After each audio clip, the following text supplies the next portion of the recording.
What we're going to talk about now, Ya Ikhwani, is from the matters of the unseen, that nobody knows the complete nature of it except Allah subhanahu wa ta'ala.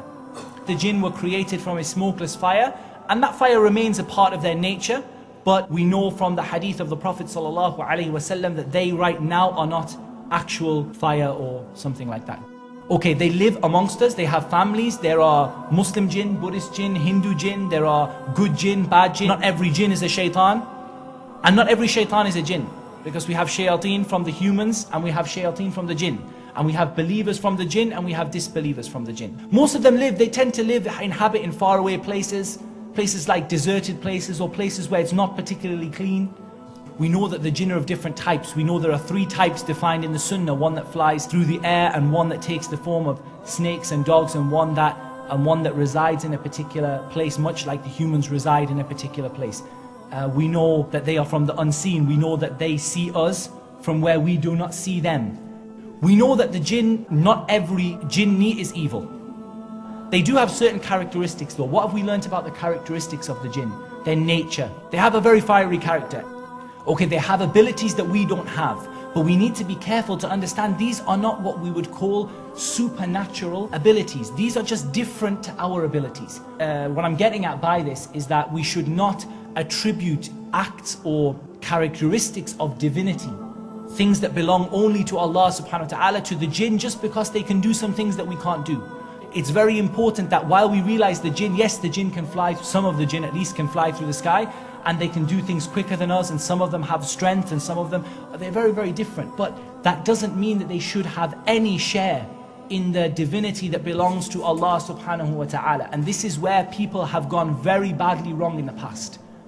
Because the jinn were able to do things that they were not from the normal things that human beings could do, people attributed divinity to them. People attributed to them the attributes of Allah subhanahu wa ta'ala, and people eventually performed acts of worship towards them. Fear of the jinn. Don't fear them, but fear me if you are really believers. And if all of the world came together to harm you and Allah subhanahu wa ta'ala wished to save you, they would not be able to harm you. Do not give the jinn these characteristics. They are not worth this kind of honor and this kind of ta'zeem that we have sometimes as Bani Adam has given to these jinn. They're not souls that live forever.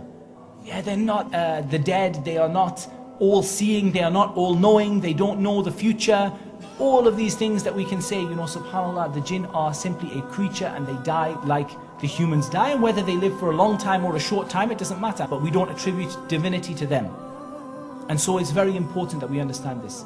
They're also naturally afraid. They're naturally afraid of humans. Of the jinn being these huge creatures that can crush a human in a blink of an eye. And subhanAllah, naturally the jinn are afraid of you. But when you start to fear them, and if I give you any advice, if you take anything today, is honestly the least you fear the jinn, the more successful you will be bi'idhnillahi ta'ala in dealing with them. And the more you fear them, the more trouble they give you.